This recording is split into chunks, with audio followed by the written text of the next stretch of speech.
ओम शांति। 29 जून 2024। बाबा के महावाक्य। मीठे बच्चे, शरीर सहित जो कुछ भी देखने में आता है यह सब विनाश होना है। तुम आत्माओं को अब घर लौटना है, इसलिए पुरानी दुनिया को भूल जाओ। प्रश्न: तुम बच्चे किन शब्दों में सभी को बाप का मैसेज सुना सकते हो? उत्तर: सभी को सुनाओ कि बेहद का बाप बेहद का वर्षा देने आया है। अब हद के वर्षे का समय पूरा हुआ, अर्थात भक्ति पूरी हुई। अब रावण राज्य समाप्त होता है। बाप आया है तुम्हें रावण 5 विकारों की जेल से छुड़ाने। यह पुरुषोत्तम संगम युग है। इसमें तुम्हें पुरुषार्थ कर दैवी गुणों वाला बनना है। सिर्फ पुरुषोत्तम संगम युग को भी समझ ले तो स्थिति श्रेष्ठ बन सकती है। ओम शांति। अब रूहानी बच्चे क्या कर रहे हैं? अव्यभिचारी याद में बैठे हैं। एक होती है अव्यभिचारी याद, दूसरी होती है व्यभिचारी याद। अव्यभिचारी याद अथवा अव्यभिचारी भक्ति जब पहले शुरू होती है तो सब शिव की पूजा करते हैं। ऊंच ते ऊंच भगवान वही है, वह बाप भी है, फिर शिक्षक भी है। पढ़ाते हैं। क्या पढ़ाते हैं? मनुष्य से देवता बनाते हैं। देवता से मनुष्य बनने में तुम बच्चों को 84 जन्म लगे हैं और मनुष्य से देवता बनने में 1 सेकंड लगता है। यह तो बच्चे जानते हैं। हम बाप की याद में बैठे हैं। वह हमारा टीचर भी है, सतगुरु भी है। योग सिखाते हैं कि एक की याद में रहो। वह खुद कहते हैं, हे आत्माओं, हे बच्चे, देह के सब संबंध छोड़ो, अब वापस जाना है। यह पुरानी दुनिया बदल रही है। अभी यहाँ रहना नहीं है। पुरानी दुनिया के विनाश लिए ही यह बारूद आदि बनाए हुए हैं। नेचुरल कैलेमिटीज भी मदद करती हैं। विनाश तो होना है जरूर। तुम पुरुषोत्तम संगम युग पर हो, यह आत्मा जानती है। हम अभी लौट रहे हैं, इसलिए बाप कहते हैं इस पुरानी दुनिया, पुरानी देह को भी छोड़ना है। देह सहित जो भी इस दुनिया में देखने में आता है, यह सब विनाश हो जाना है। शरीर भी खत्म होना है।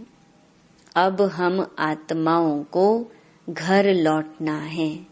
लौटने बिगर नई दुनिया में आ नहीं सकेंगे।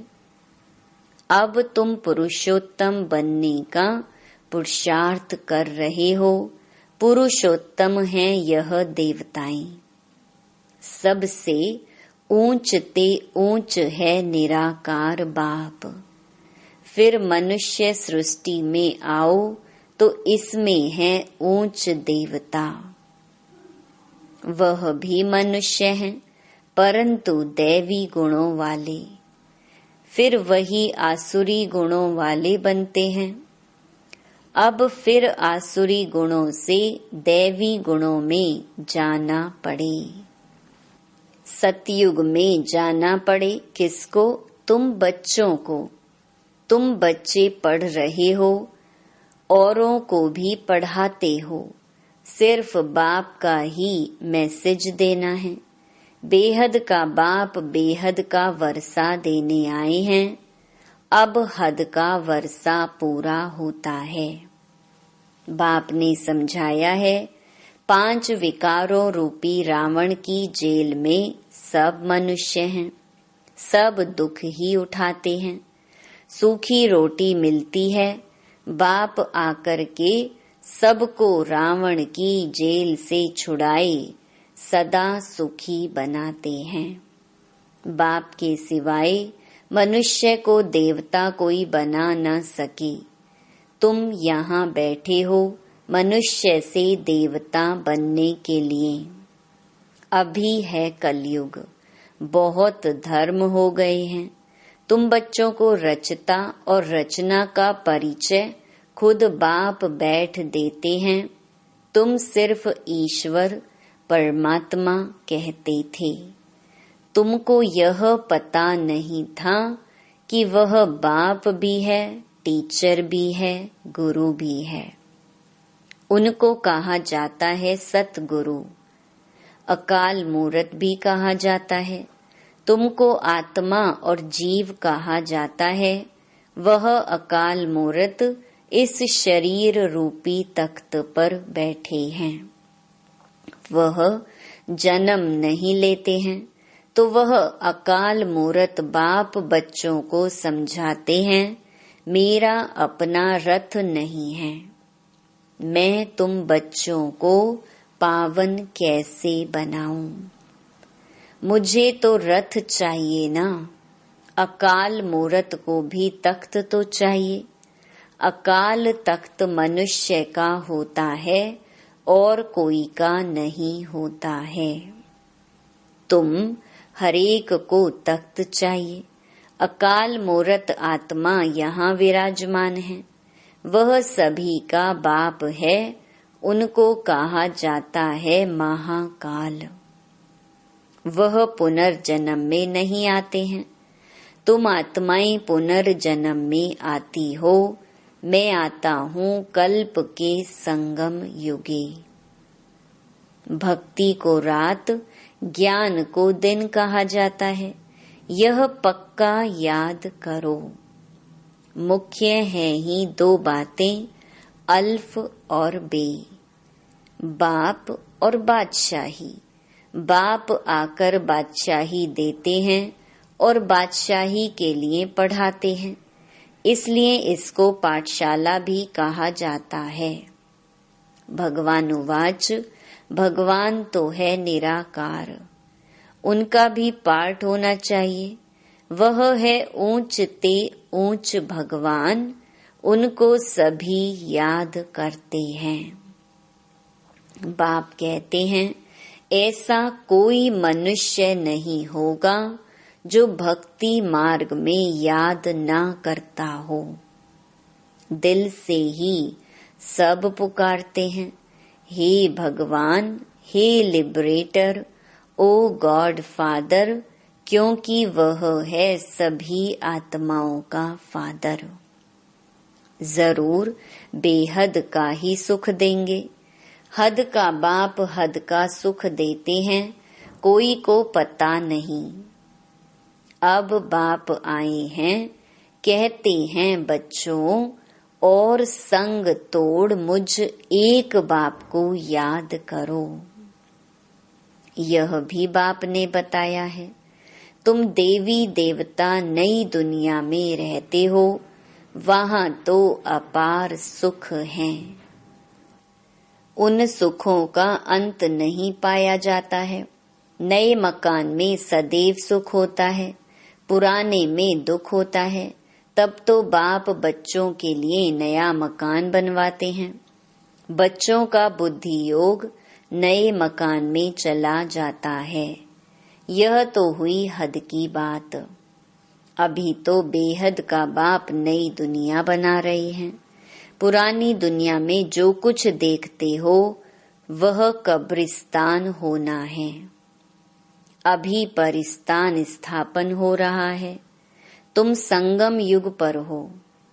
कलयुग की तरफ भी देख सकते हो, सतयुग की तरफ भी देख सकते हो। तुम संगम युग पर साक्षी हो, देखते हो। प्रदर्शनी में अथवा म्यूजियम में आते हैं तो वहां भी तुम संगम पर खड़ा कर दो। इस तरफ है कलयुग, उस तरफ है सतयुग, हम बीच में हैं।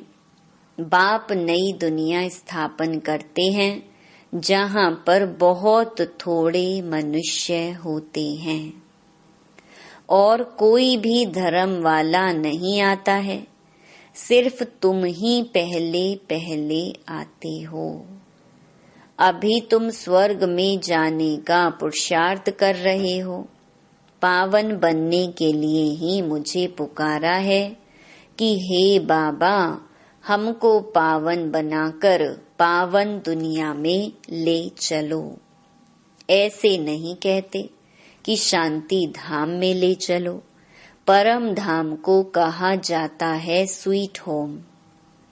अभी हमको घर जाना है, जिसको मुक्ति धाम कहा जाता है, जिसके लिए ही सन्यासी आदि शिक्षा देते हैं। वह सुख धाम का ज्ञान दे नहीं सकते। वह है निवृत्ति मार्ग वाले। तुम बच्चों को समझाया गया है कौन कौन धर्म कब कब आते हैं। मनुष्य सृष्टि रूपी झाड़ में पहले पहले फाउंडेशन तुम्हारा है। बीज को कहा जाता है वृक्षपति। बाप कहते हैं मैं वृक्षपति ऊपर में निवास करता हूँ। जब झाड़ एकदम जर्जरीभूत हो जाता है तब मैं आता हूँ देवता धर्म स्थापन करने। बैनियन ट्री का बड़ा वंडरफुल झाड़ है। बिगर फाउंडेशन बाकी सारा झाड़ खड़ा है। इस बेहद के झाड़ में भी आदि सनातन देवी देवता धर्म है नहीं। बाकी सब धर्म खड़े हैं। तुम मूल वतन निवासी थे, यहाँ पार्ट बजाने आए हो। तुम बच्चे ऑल राउंड पार्ट बजाने वाले हो, इसलिए 84 जन्म है मैक्सिमम, फिर मिनिमम 1 जन्म। मनुष्य फिर कह देते 84 लाख जन्म। वह भी किसके होंगे यह भी समझ नहीं सकते। बाप आकर तुम बच्चों को समझाते हैं 84 जन्म तुम लेते हो। पहले पहले मेरे से तुम बिछुड़ते हो। सतयुगी देवताएं ही पहले होते हैं। जब वह आत्माएं यहाँ पार्ट बजाती हैं तो बाकी सब आत्माएं कहाँ चली जाती हैं यह भी तुम जानते हो। बाकी सब आत्माएं शांति धाम में होती हैं। तो शांति धाम अलग हुआ ना। बाकी दुनिया तो यही है, पार्ट यहाँ बजाते हैं। नई दुनिया में सुख का पार्ट, पुरानी दुनिया में दुख का पार्ट बजाना पड़ता है। सुख और दुख का यह खेल है। वह है राम राज्य। दुनिया में कोई भी मनुष्य यह नहीं जानते कि सृष्टि का चक्र कैसे फिरता है। न रचयिता को न रचना के आदि मध्य अंत को जानते हैं।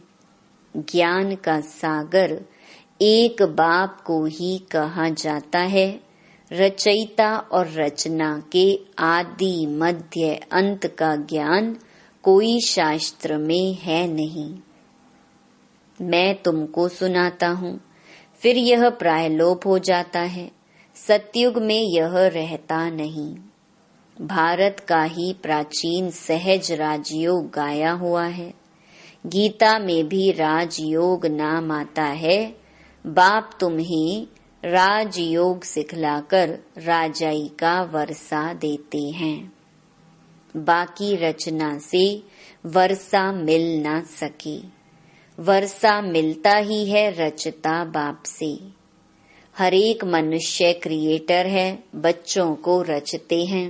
वह है हद के ब्रह्मा, यह है बेहद के ब्रह्मा।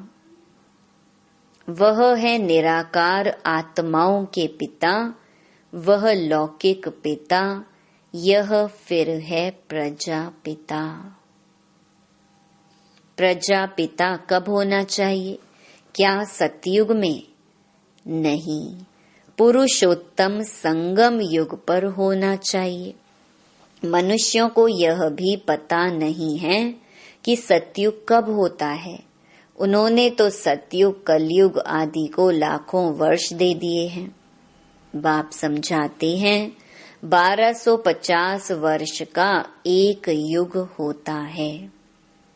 84 जन्मों का भी हिसाब चाहिए ना, सीढ़ी का भी हिसाब चाहिए ना। हम कैसे उतरते हैं? पहले पहले फाउंडेशन में हैं देवी देवता, उनके बाद फिर आते हैं इस्लामी बौद्धि। बाप ने झाड़ का राज भी बताया है। बाप के सिवाय तो कोई सिखला न सके। तुमको कहेंगे यह चित्र आदि कैसे बनाएं? किसने सिखाया? बोलो, बाबा ने हमें ध्यान में दिखाया। फिर हम यहाँ बनाते हैं। फिर उनको बाप ही इस रथ में आकर करेक्ट करते हैं कि ऐसे ऐसे बनाओ। खुद ही करेक्ट करते हैं। श्री कृष्ण को श्याम सुंदर कहते हैं, परंतु मनुष्य तो समझ नहीं सकते कि क्यों कहा जाता है। यह वैकुंठ का मालिक था तो गोरा था, फिर गावड़े का छोरा सांवरा बना, इसलिए उनको ही श्याम सुंदर कहते हैं। यही पहले आते हैं तत्त्वम। इन लक्ष्मी नारायण की राजाई चलती है। आदि सनातन देवी देवता धर्म की स्थापना कौन करते हैं, यह भी किसको पता नहीं है। भारत को भी भुलाए हिंदुस्तान के रहवासी हिंदू कह देते हैं। मैं भारत में ही आता हूँ। भारत में देवताओं का राज्य था जो अब प्रहलोप हो गया है। मैं आता हूँ फिर से स्थापना करने। पहले पहले है ही आदि सनातन देवी देवता धर्म। यह झाड़ वृद्धि को पाता रहता है। नए नए पत्ते मठ पंथ पिछाड़ी में आते हैं तो उनकी भी शोभा हो जाती है। फिर अंत में जब सारा झाड़ जर्जरी भूत अवस्था को पाता है, तब फिर मैं आता हूँ। यदा यदा ही धर्मस्य ग्लानिर्भवति भारतम। आत्मा अपने को भी नहीं जानती तो बाप को भी नहीं जानती। अपने को भी गाली देते, बाप को और देवताओं को भी गाली देते रहते हैं। तमो प्रधान बेसमझ बन जाते हैं, तब मैं आता हूँ। पतित दुनिया में ही आना पड़े। तुम मनुष्यों को जियदान देते हो, अर्थात मनुष्य से देवता बनाते हो। सब दुखों से दूर कर देते हो, सो भी आधा कल्प के लिए। गायन भी है ना, वंदे मातरम। कौन सी माताएं जिनकी वंदना करते हैं?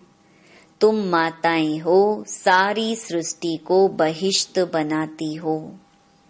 भल पुरुष भी हैं, लेकिन मेजॉरिटी माताओं की है, इसलिए बाप माताओं की महिमा करते हैं। बाप आकर तुमको इतनी महिमा लायक बनाते हैं। अच्छा, मीठे मीठे सिकेलधे बच्चों प्रति माता पिता बाप दादा का याद प्यार और गुड मॉर्निंग। रूहानी बाप की रूहानी बच्चों को नमस्ते। धारणा के लिए मुख्य सार। पहला, अपार सुखों की दुनिया में चलने के लिए संगम पर खड़ा होना है। साक्षी हो सब कुछ देखते हुए बुद्धि योग नई दुनिया में लगाना है। बुद्धि में रहे अभी हम वापस घर लौट रहे हैं। दूसरा, सभी को जियेदान देना है। मनुष्य से देवता बनाने की सेवा करनी है। बेहद के बाप से पढ़कर दूसरों को पढ़ाना है। दैवी गुण धारण करने और कराने हैं। वरदान, सदा श्रेष्ठ समय प्रमाण श्रेष्ठ कर्म करते वाह वाह के गीत गाने वाले भाग्यवान आत्मा भव। इस श्रेष्ठ समय पर सदा श्रेष्ठ कर्म करते वाह वाह के गीत मन से गाते रहो। वाह मेरा श्रेष्ठ कर्म या वाह श्रेष्ठ कर्म सिखलाने वाले बाबा, तो सदा वाह वाह के गीत गाओ। कभी गलती से भी दुख का नजारा देखते भी हाय शब्द नहीं निकलना चाहिए। वाह ड्रामा वाह और वाह बाबा वाह। जो स्वप्न में भी नहीं था वह भाग्य घर बैठे मिल गया। इसी भाग्य के नशे में रहो। स्लोगन, मन बुद्धि को शक्तिशाली बना दो तो कोई भी हलचल में अचल अडोल रहेंगे। ओम शांति।